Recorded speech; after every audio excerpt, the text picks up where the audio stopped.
Magic. Che cos'è Magic?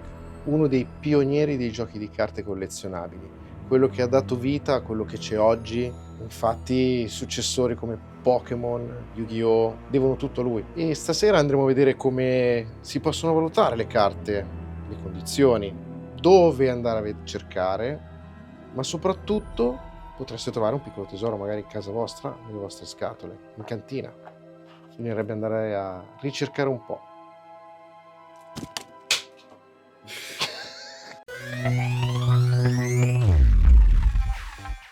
Ciao ragazzi e benvenuti alla puntata sulle carte di Magic. Io non ne so niente e quindi ho dovuto chiamare il mio amico Roberto. Ciao a tutti. Grazie intanto per essere venuto. Sembra, sai cosa? La puntata quella, ciao, divertiamoci con le bandiere. Allora, praticamente che è successo? Che un mio amico mi diede delle carte di Magic e mi disse: riesci a vendermele queste? E faccio: ma io che ne so, al massimo carta di Pokémon ne conosco, ma Magic non ci ho mai giocato in vita mia. E quindi non saprei come valutarle, eccetera. L'ho tenute lì, ci ho provato, ho chiesto consigli, poi alla fine ho conosciuto Roberto e mi ha detto: questo è un grande esperto a livello mondiale. Un po' esagerata come cosa, però. Però insomma se ne intende abbastanza. Da dove partiamo? Allora, innanzitutto mettiamo caso come il tuo amico che ti lascia un bel paio di scatole pieni di carte di Magic. Mamma mia. Da poter fare una valutazione. Saranno tipo 200 carte? Ma anche di 500? più secondo me, sì. Un chilo di carte. Intanto bisogna cercare di capire se abbiamo qualcosa di valore o meno. Lo vediamo dopo, se abbiamo per lo più delle carte vere o delle carte fasulle.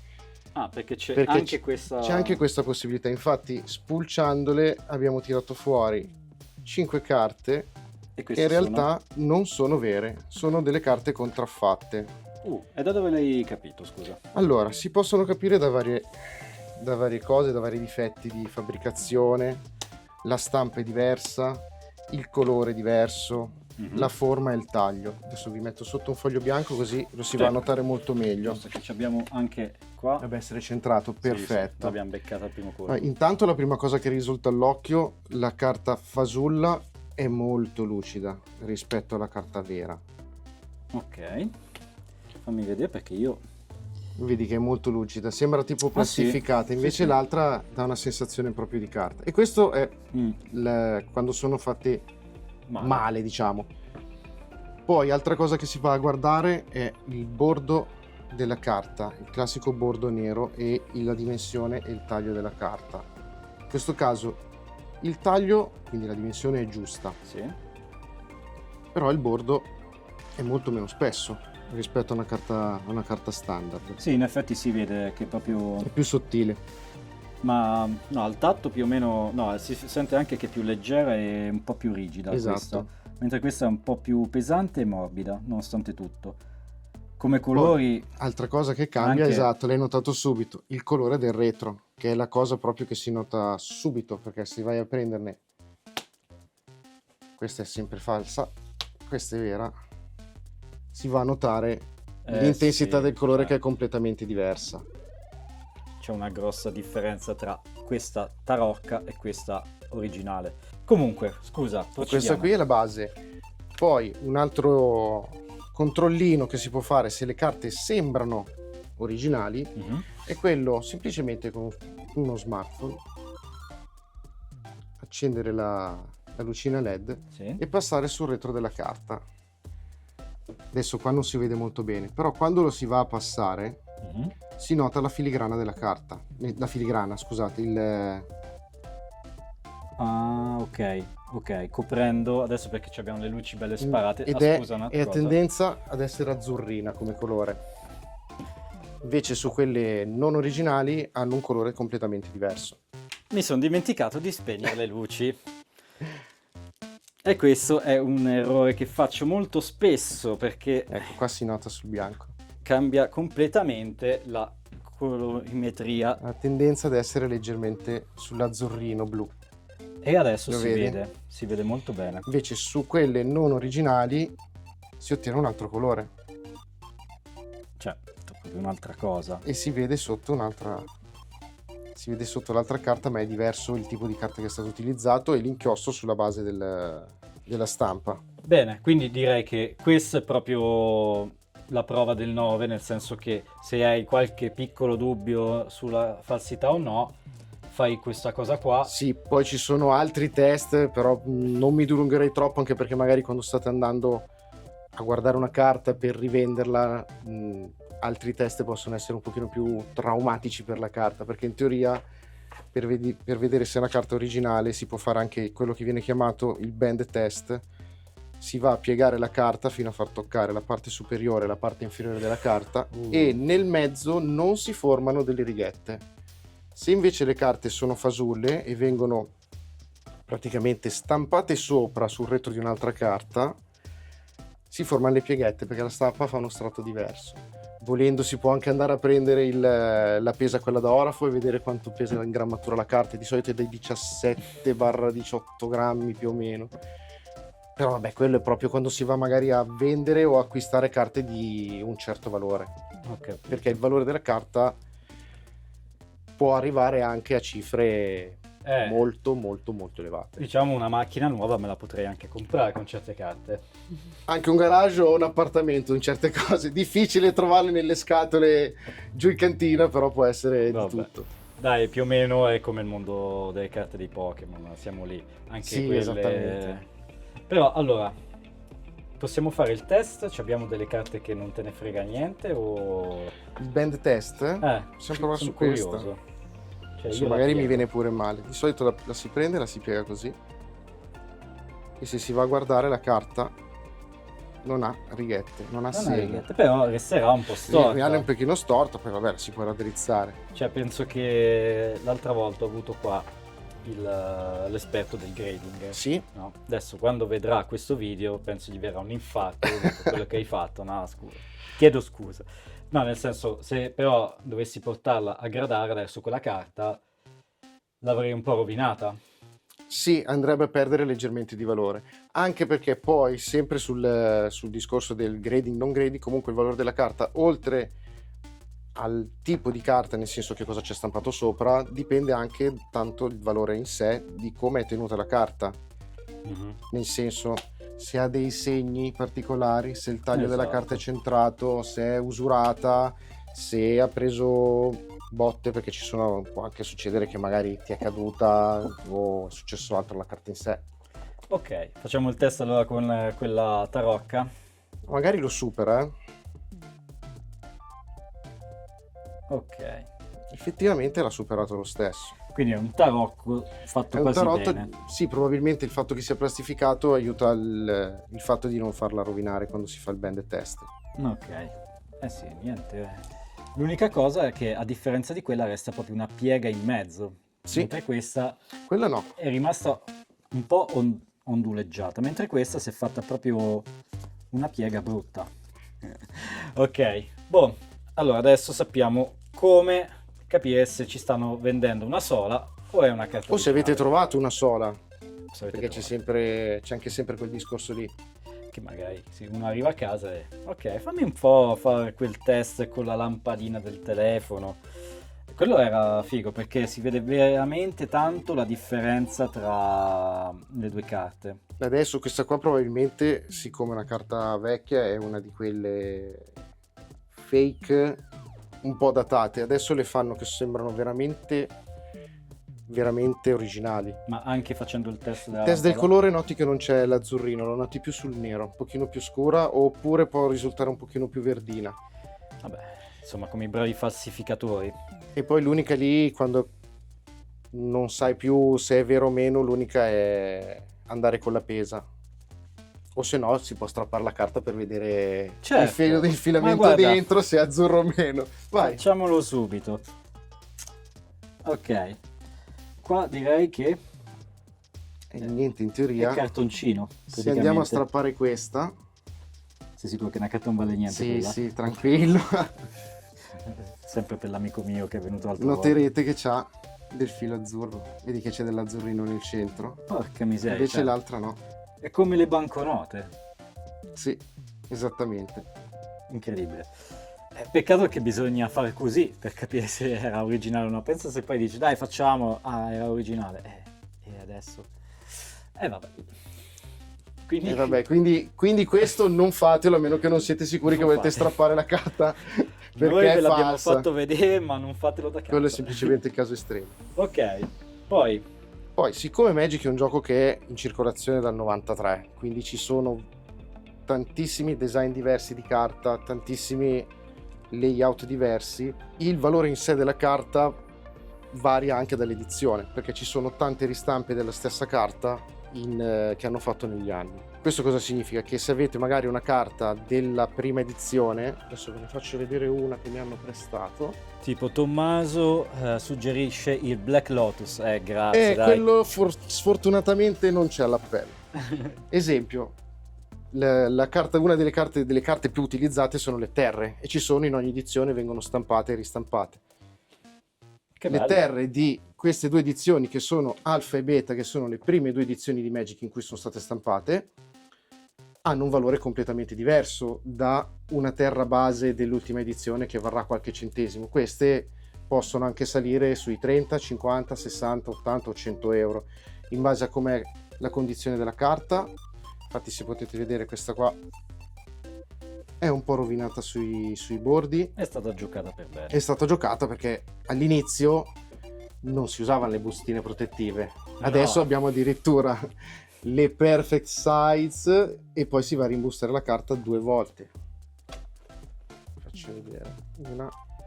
Io mi ricordo da ragazzino quando avevo le prime carte dei Pokémon, cioè proprio io e mio fratello con i mazzi a continuare a mischiarle, a cercarle, ma senza niente protezioni. Una volta le carte erano fatte per essere giocate, adesso invece sono diventate un business, si può dire. Sono diventate un business. Alcuni dicono addirittura che è un bene rifugio, nel senso che non vanno mai a perdere di valore, vanno soltanto a salire. Perché, esempio, questa carta qua la posso prendere se io sono un giocatore, non la prendo delle prime edizioni che mi costa 50 euro l'una, magari ne devo giocare 10 o 12. La prendo delle ultime edizioni, magari con un disegno più di mio gradimento, ma la vado a pagare 10 centesimi. Certo, infatti si divide la cosa tra chi vuole prenderle per rivenderle e chi magari le vuole collezionare solo per Esatto. tenerle lì, o chi addirittura si vuole fare il mazzo, perché anche con le carte dei Pokémon c'è ancora qualcuno, non io perché ormai ci ho rinunciato, Oramai ci ho rinunciato. che vuole farsi magari il mazzo per giocare contro qualcun altro. Sinceramente quello era il miglior utilizzo, però adesso è diventata un'altra cosa. Un po' anche Magic, è successo questa cosa o Allora, ancora? Magic, c'è chi colleziona, il gioco c'è ancora tanto, però ha perso sul lato competitivo. Si è spostato tanto sul giocare questo formato che si chiama Commander, dove al posto che giocare 1 contro 1 si gioca in più giocatori, 4 giocatori solitamente, e si combatte tutti contro tutti. È un formato molto più fun, è molto bello perché giochi carte che nel competitivo non vedono luce, ma ribaltano completamente la partita a tutti i giocatori. Magari gli tolgono tutte le creature dal tavolo piuttosto che gli rimbalzano tutti gli artefatti in mano, cioè crei veramente il caos. E le partite, a differenza del competitivo dove solitamente si fanno 45-50 minuti 3 partite, quindi al meglio delle 3, nel Commander ci si siede con gli amici, si gioca, si beve una birretta e magari si fa 4 ore di partita prima di finirla, perché succede veramente qualsiasi cosa. Una cacciara, insomma. È una cacciara, però sta spingendo tantissimo Magic, sia per il valore di alcune carte, sia per il discorso di vendita e di community, perché è molto molto seguito come formato. Dai, mi fa piacere, perché Pokémon, diciamo adesso, io ne parlo da ex giocatore, vedo che va tanto l'app, Pokémon Pocket, Beh sì, che però è un altro formato ancora, un po' come dicevi te Commander, adesso è un altro formato rispetto al classico 1 contro 1, lì sì, è sempre 1 contro 1, però al meglio dei 3. Mentre quello originale era il meglio dei 6, le energie te le dovevi mettere nel mazzo e sperare di pescarle, se no non attaccavi mai. Insomma, è cambiato un po'. Però va molto più sulle app, perché non vedo nessuno che si fa il suo mazzetto. Cioè, io mi portavo il mazzo, tra l'altro, una roba brutta. Carte messe su con con lo l'elastico. scotch, sì, o l'elastico, sì, Sì, e l'elastico. poi quando le tiravi via, a volte le carte erano tipo con il segno in mezzo. Quelle erano carte vissute. Soprattutto quando la gomma si scioglieva e ti lasciava il segno sul bordo delle Bellissimo, carte. guarda, l'ho viste forse anche dopo queste cose qua. ti faccio vedere qualcosa, perché qua c'ho ancora tutte le carte dei Pokémon di quando ero bambino. Scusa, ho sbagliato box. E ce ne sono alcune dove addirittura mio fratello ci ha segnato sopra il nome. C'ha proprio scritto una bella R di Robin, perché si chiama Robin, io ero Batman da piccolo. E adesso poi te le troverò, ce n'è una addirittura con i brillantini, perché non erano... l'avevate abbellita voi? Avevate Mio fatto anche fratello. il Non tuo ero fratello? arrivato a tanto io. Mio fratello si è messo lì e visto che non era Olo la carta, L'ha fatta diventare Olo lui, geniale. si è messo con i brillantini. Vabbè, altri tempi. Questa è la prima edizione. Questa è la prima edizione. Rispetto a tutte le carte successive, quindi dalla beta, questa alfa e beta in poi, tutte le carte hanno tenuto questo taglio di Magic. Infatti se vai a sovrapporla, i bordi combaciano perfettamente. Ok, quindi il taglio è lo Invece, stesso, il cambia taglio è lo solo- stesso dalla beta, perché nella alfa invece i bordi erano un pochino più arrotondati. Ah, questa sarebbe l'alfa. Questa è alfa, Ok. alfa edition. È vero, sì. Sì, sì. Poi come noterai le carte, il disegno centrale non è perfettamente centrato. In alcuni punti ci sono dei puntini bianchi perché la carta aveva il layout già dentro quando veniva stampata. Tutte queste cavolate qua. Vabbè, poi con la tecnologia sono migliorate. Secondo me se la andiamo a strappare non c'è la filigrana però. No, ma non la strappiamo Sei questa. sicuro? No, Dai. no, vorrei Scriveteci. non vorrei dover rimborsare chi me l'ha prestata. Scriveteci nei commenti se volete vedere una vecchia carta del 93 strappata. Previo bonifico, ovviamente. A proposito, adesso Dimmi se c'era qualcos'altro. intanto grazie al tuo amico che ce le ha prestate queste carte qua. Quanto possono valere delle terre così? 50 euro hai detto, no? Più o meno. Sui 50 euro. Guarda, adesso c'è anche... Ti aggiungo alla lista questa che è di Unlimited, che è... Senza protezione così? Sì. Che è praticamente la terza edizione uscita, Alpha, Beta e Unlimited, dove hanno cambiato i bordi, al posto che mantenerlo nero l'hanno tenuto col bordo bianco, hanno mantenuto comunque la scritta con il tap, non c'è la data, perché queste sono tutte uscite comunque nel 93. Ok, quindi una Prima, volta... seconda e terza tiratura, questa qui è stata la tiratura dove poi il gioco è incominciato ad andare a esplodere. Una volta non si faceva questo problema, senti, c'è questo, è un gioco di carte, te lo prendi, non è che abbiamo fatto chissà quante espansioni, quindi non c'era bisogno di scrivere di che anno, di che cosa. Dopo. No, dopo hanno incominciato a Dopo farlo, ho esattamente. detto, forse sarà ora anche di differenziare. Sì. Ci hai portato qualche souvenir che ti hanno gentilmente concesso, scusate. Sì, era giusto voglio- per far vedere un po' com'era il design all'inizio, perché poi nell'evoluzione si sono aggiunti i simboli sulle carte e abbiamo anche i simboli dell'edizione. Qua non c'era l'edizione all'inizio. Vabbè, Poi quindi dalla prima espansione in poi hanno incominciato ad aggiungere i simboli, poi non mi ricordo di preciso da quale edizione, non me lo ricordo più, hanno incominciato comunque a implementare il colore nel simbolino. Adesso togliamo queste tre, prendiamo tre carte casuali allora, che aspetta, indica la rarità diciamo della che carta.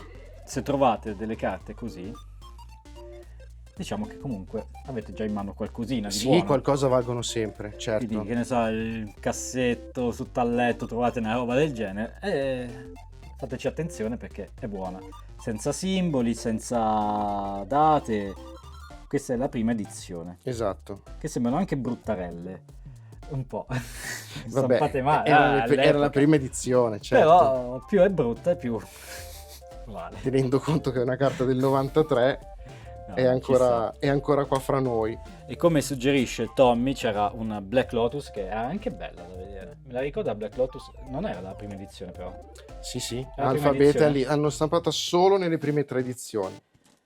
Fa Che- parte delle 9 carte che non hanno poi più ristampato in altre edizioni, sono le carte tra le carte più costose di Magic. Ed è per questo che valgono di più, perché non ci hanno Sì. avuto una ristampa. Se tipo dovessero ritirare fuori una ristampa del Black Lotus, Fortunatamente non lo faranno, ok. perché Magic ha assicurato dal 94 90/95 hanno fatto una lista di carte che si chiama Reserved List. Sono carte che loro hanno detto noi non le ristamperemo mai. Ristamperemo mai nel senso non le ristampano legali e valide per il gioco. Poi magari fanno l'edizione per il campione del torneo piuttosto che per qualche evento particolare, ma sono solo da collezione. Ok, insomma, come investire in borsa. Sì, ma quelle salgono sempre. Quando iniziai a giocare stavano sui 150 euro l'una e Black Lotus era sui 500-600 euro. Adesso un po' di più. Tu hai mai avuto tra le mani un Black Lotus? Sì, li giocavo, me li prestavano, me ne prestava uno più altre carte E costose. poi che fine ha fatto? Me le prestavano, le ridavo indietro, al tempo non avevo la possibilità economica di acquistarle. Saperlo prima. Saperlo prima sì, cavoli. Come io, a saperlo prima perché quelle carte lì le tenevo bene. Ma come fai a saperlo all'inizio? Non puoi saperlo. Va bene. E qui abbiamo invece... Qui invece abbiamo 3 carte di edizioni successive. Cosa le contraddistingue? Hanno un simbolo dell'edizione ed è colorato in maniera diversa. Il nero quando la carta è di comune, quindi si trova facilmente anche nei pacchettini. Le non comuni sono quelle in argento. In oro ci sono le rare e poi hanno fatto le rare mitiche che sono invece di un oro ramato. Io sono daltonico, non lo vedo molto bene, quindi è tipo un oro più rosso, io lo vedo così. Ok. E ovviamente più è rara la carta, più ha la possibilità di aver valore. Poi le carte variano dal valore sia per un discorso di collezionismo, che stavamo facendo adesso con le prime 3 delle prime edizioni, sia anche per un discorso di giocabilità. Nel senso, se viene utilizzata o giocata in un formato, se viene utilizzata nel formato che ti dicevo prima, Commander, oppure se magari la carta è foil, quindi significa che ha una foilatura sopra, quindi sbrilluccica come hai detto tu prima. No, non devi aggiungere i brillantini. No. E una carta foil solitamente vale molto di più della sua... solitamente vale sicuramente di più della sua controparte, però se hai una carta rara mitica foil che però la carta di per sé non riesce a giocarla ed è ingiocabile, o qualcuno te l'acquista per finire la collezione foil, oppure solitamente ti rimane nello scatolino non riesci a rivenderla. Ho capito. E quindi potrebbe avere un valore anche queste base? Ci sono anche carte comuni che hanno un valore che si può aggirare anche tra i 12 e i 15 euro l'una. Dipende tantissimo dalla carta e dalla giocabilità. Ma mai intorno a cifre stratosferiche? No, le comuni solitamente, quelle più costose che ho visto io, magari 20 euro. Perché magari è uscito un mazzo in un formato particolare, si usa quella comune lì che è nascosta negli scatoloni in cantina di qualcuno che magari sono carte del 98 o del 2000, 2002, e quindi i venditori online non ce l'hanno e i pochi che riescono a ritrovarli incominciano a metterli a prezzi alti e da lì poi si stabilizza il mercato. E qui sorge un altro dubbio, nel senso, allora come faccio a riconoscere quanto costa? Perché anche le basi potrebbero valere anche un 20 euro, cioè se tipo devo prendere uno scatolone come questo e analizzarle tutte una a una, cioè ci metto una settimana forse. Il lavoro diventa lunghissimo. Poi magari non ho ricavato niente. Però ci sono degli strumenti che fortunatamente ci velocizzano tantissimo sul poter controllare il valore generico delle carte. Ed è qui che volevo arrivare, perché ne ho tantissime da controllare per l'amico mio, che poi se le controllerà lui, che vedrà questo video e ti dirò: Paolo, che si chiama Paolo, controllati le carte adesso. Sì.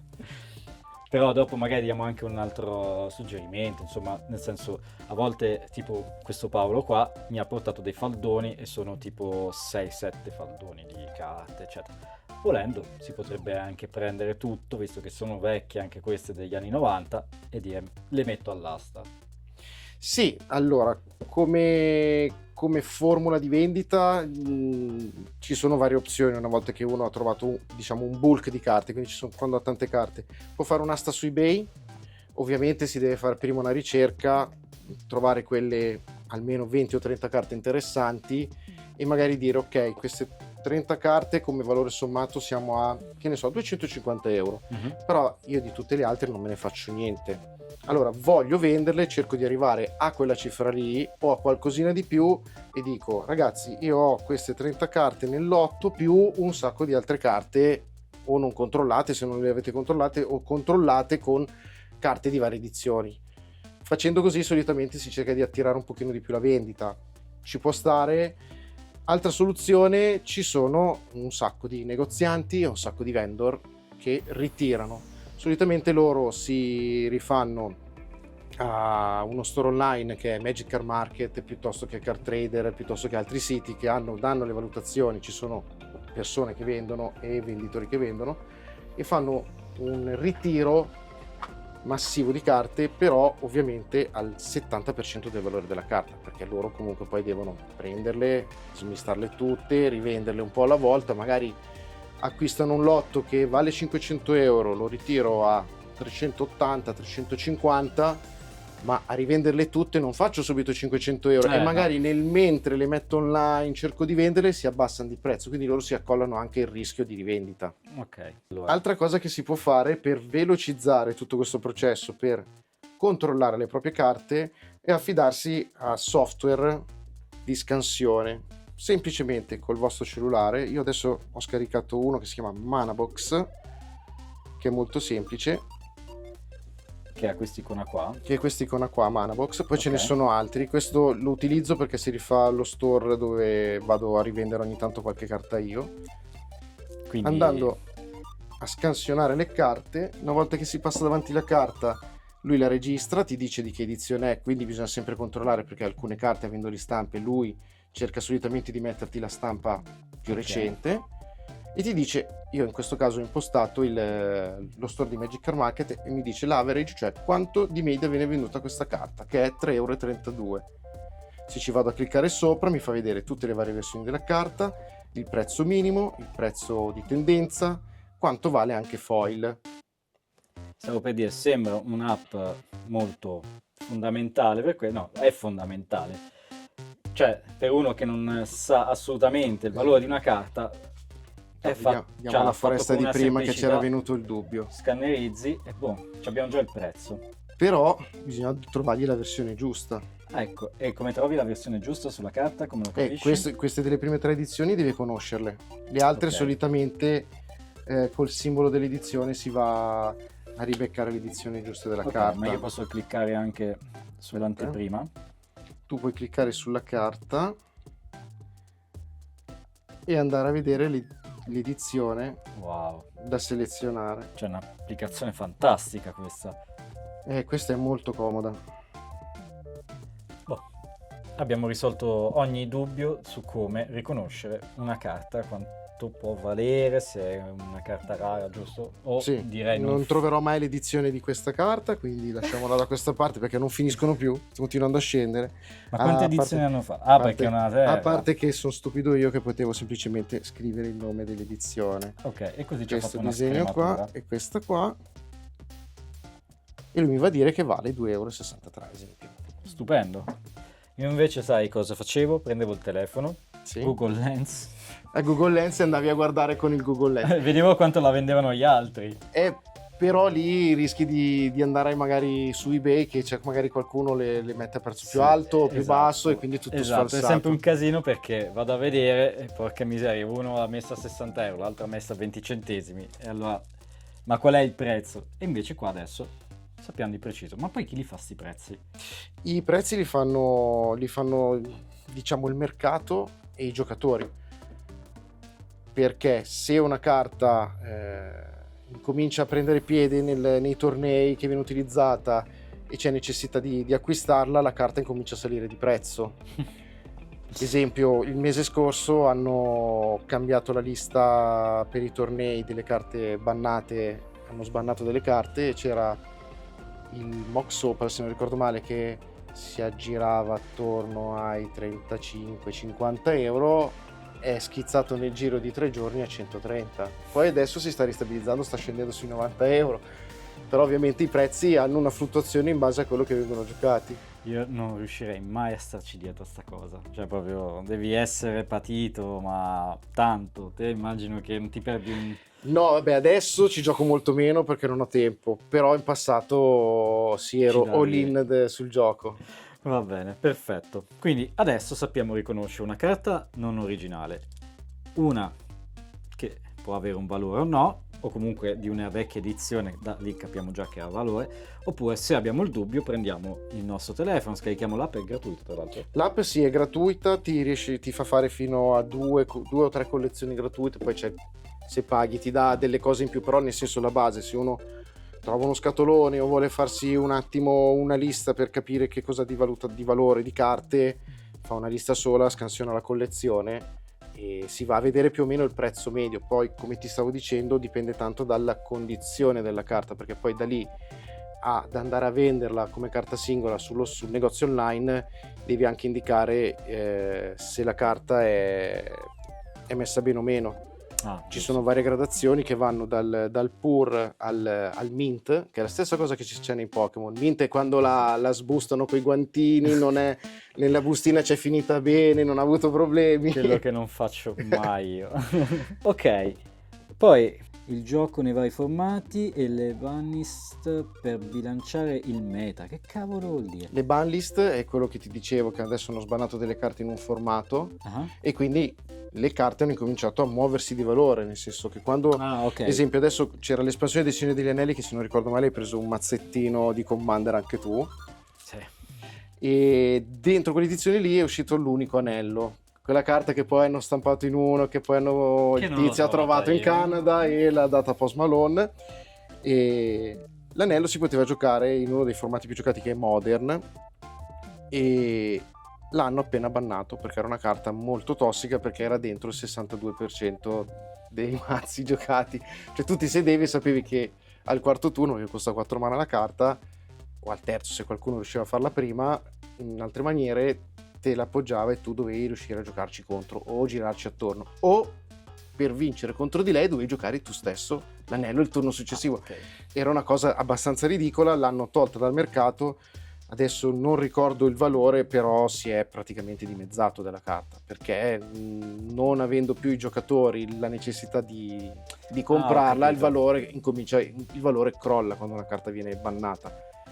E questa cosa che fanno delle banlist serve tanto alla Wizard per bilanciare il formato e tenere i giocatori incollati al gioco. E ovviamente fa anche la gioia dei venditori, perché quando hanno magari qualche carta che è lì nella banlist da 2 o 3 anni, come era adesso il Mox Opal, una volta che è stato sbannato e hanno visto quasi raddoppiare il valore della loro carta, sono rimasti molto contenti di venderla. Vorrei vedere. Cosa ci manca da dire? Il bello dei non competitivi. Il formato Commander, che era quello che ti dicevo prima, che è uno di quei formati dove vai ad utilizzare delle carte poco giocabili e che però hanno un altissimo valore. Valore a livello economico? Ti faccio il valore a livello economico. Esempio Oh. stupido, facciamo Studio Oristico, che è una carta comune di profezia, quindi tieni conto che questa ce l'avrò probabilmente anch'io in qualche scatolone giù in cantina. Ok. Una carta che non si era mai giocata. Con il formato Commander è una carta molto interessante, perché dice ogni qualvolta un avversario fa qualcosa e tu solitamente giochi 1 contro 1 a Magic, questa carta è stata studiata e pensata per giocare 1 contro 1.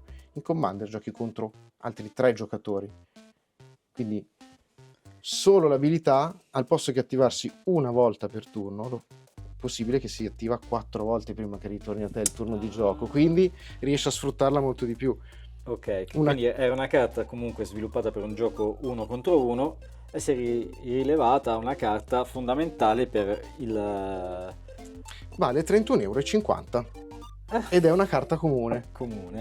Ed è fantastica questa cosa, perché ci sono magari delle carte rare, come quella che abbiamo visto prima, le catene Vedalken, che valgono 3 € o addirittura 10 centesimi alcune, perché sono non utilizzabili a livello di gioco. Quindi quello che dico io è Chiamate un esperto perché c'è da impazzire. Cioè, come fai a sapere queste cose? Devi controllarle una a una con l'app. E pensa se poi si ripetono le carte. Quindi io magari neanche me la ricordo, l'ho scansionata 10 volte già quella carta e continuo a farla. Questo non vale niente. Questo non vale niente. Fortunatamente Manabox, quando le vai a scansionare, se sono più carte della stessa edizione, ti va a sommare la quantità, quindi ti fa il calcolo totale di quante ne metti in collezione. Almeno quello è utile. Vorrei fare i complimenti a chi ha fatto questa applicazione. Ma quanto costa nel caso il Plus se io volessi scansionarle una a una proprio? Che prima mi sono scordato di chiedere. Che non ho mai guardato. Ah, tu non l'hai mai fatto? No, non l'ho mai fatto il E allora ve lo Plus. scoprirete da soli. Fanno un servizio di abbonamento o 2,50 € al mese o 25 € l'anno. Ma sì, direi che in un mese ce la facciamo a vedere tutto un box. Dai, Sì. ci mettiamo lì la sera. E mi dicevi prima che hai portato qualcosina, che qualche tuo amico ti ha Sì. dato Allora, vediamo un po'. delle chicchette. Qualche piccola chicchetta delle carte di vecchie edizioni. Queste sono già doppio imbustate, già ti fa capire che il prezzo va a salire. Doppia imbustata, praticamente ha messo... Hai la Perfect, che è la bustina fatta tipo a dimensione della carta, e la bustina che è un pelino più larga. L'amico tuo c'ha proprio paura che si rovini queste carte, Queste qua sì. Come mai? Queste qua sono delle edizioni successive alle prime tre, quindi sarebbero tra virgolette, la Revised Edition, Mhm. che è l'edizione dopo l'Unlimited, quella della Foresta Bianca. E invece questa qua è prima edizione a bordo nero, e questa è stata stampata in italiano, tedesco e francese, poi successivamente nel 96 anche in giapponese. Perché Magic da dove viene questo gioco qua? Dagli States. Ah, è sempre americano. Sì, sì, è un gioco americano. Ovviamente è la stessa carta, fa la stessa cosa, ma essendo di due edizioni diverse ha due valori completamente diversi. Se non ricordo male, anzi possiamo anche fare una scansione così vediamo che cosa ci dice la nostra simpaticissima app. Giusto per non dire stronzate. Adesso lui la vede, dell'edizione sicuramente sbagliata. Questa sta in media sui 660 €. Cosa? Invece quella di fianco, se vado a cambiare l'edizione, che è Revised Edition, Che siamo a più vecchia. 351. In realtà sono uscite una in fila all'altra. La differenza è che questa qui, avendo il bordo nero, piace un pochino di più ai collezionisti. Vabbè, 600 € di carta. Poi ovviamente quello è il prezzo medio. Poi bisogna andare a vedere la qualità della Tirata carta. fuori. Sì. Ad esempio qui c'è un angolino che è leggermente rovinato, ha dei segni nella parte superiore. Se vedi in controluce nella parte nera ci sono delle righette, perché ovviamente sarà stata un po' spiegazzata durante gli utilizzi in questi anni. Togli e metti dalla bustina, le va un po' a piegare, a rovinare. Vedi questa parte qua? E già questa non puoi più, la parte sottostante è tutta rovinata, già questa non puoi più andarla a rivendere a prezzo pieno, magari vai a scendere per la qualità Diciamo di comunque quanto è usurata. 400 € magari li può ancora valere. Sì, anche 4,50. Ok. Allora, te ne faccio vedere un paio anche per spiegarti un discorso di quanto può salire di valore una carta. Vai, perché è questo che ci piace. Partirei con la mia bambina preferita, Matrona Goblin, di settima edizione. Quanto è brutta. Piccola preparazione, il disegno è bruttissimo, è più bello quello dell'edizione precedente. Piccola storia: in Magic in certe edizioni, quelle base da settima edizione in poi, adesso non mi ricordo fino a quale, il bordo della carta era bordo bianco, invece quello foil, quando la carta era foil, era bordo nero, e quindi acquistava di molto valore, intanto perché ce n'erano pochissimi in giro, il set base lo compravano in pochi, in più ai giocatori di Magic veterani piace molto di più il bordo nero rispetto a quello bianco. Oltre a questo, questa carta è stata firmata dal disegnatore e artworkata da lui con un pennarellino, quindi questo dà un'unicità in più alla carta e quindi la fa salire ancora di più di valore. Tieni conto, Ivan, la carta di settima edizione Matrona Goblin base col bordo bianco 5 centesimi, 10 centesimi, foil siamo sui 250-300 €, foil firmata va ancora più su, foil firmata artworkata per il momento non ne ho viste online, che è una cosa che mi sono fatto fare io. E quindi quanto potrebbe valere questa carta? 700, 800. Bisognerebbe provare a metterla su e vedere, partendo da altissimi e piano piano scendere e vedere prima o poi chi la prende, a che prezzo la prende e lì prende come valore di mercato. Sempre da lui, altra carta di Dan Fraser fatta firmare con un piccolo artwork degli occhietti, ha disegnato la faccia sulla gemma e gli ha scritto Evil qua in alto.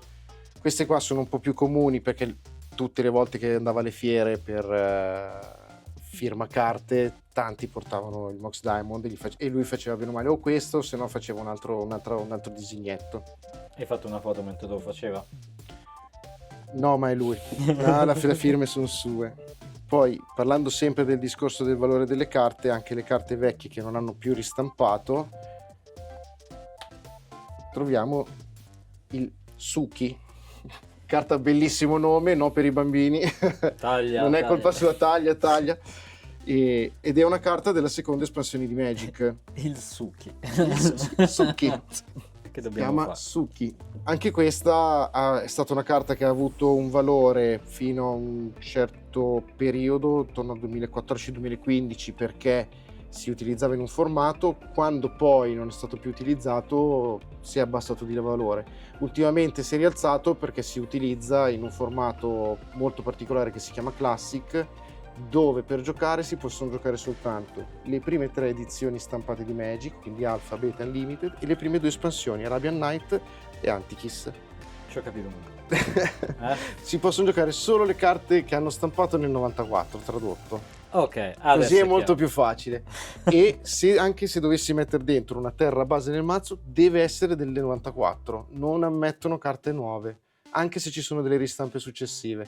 Quindi è un formato da collezionismo molto costoso, particolare, diciamo, perché Insomma, un po' non ha molto come senso. fare la Winter Marathon, devi andare con una macchina d'epoca. Ci sono... Esatto, è la stessa cosa. Altra cosa che volevo farvi vedere: 2 carte della stessa edizione, stessa carta, 2 condizioni diverse, quindi 2 valori completamente diversi.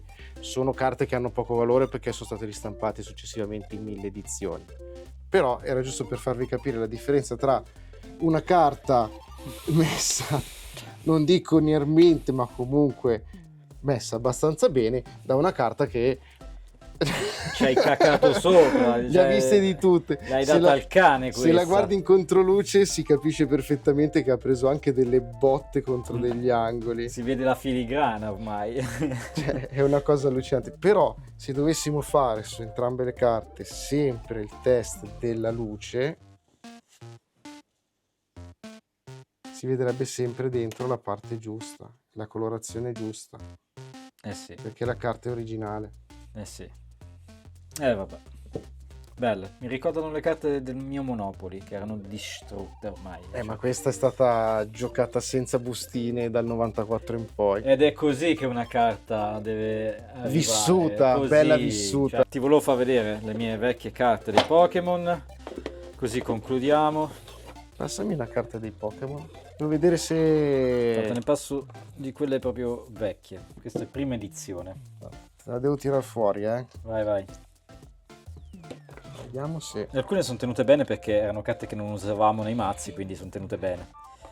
Ma altre, se trovo quella lì che ti ho detto, questa è bella. No, Mana Box non va bene per Pokémon. Mi sa che bisogna usare qualcos'altro. Sì, no, c'è un'altra applicazione, mi sa.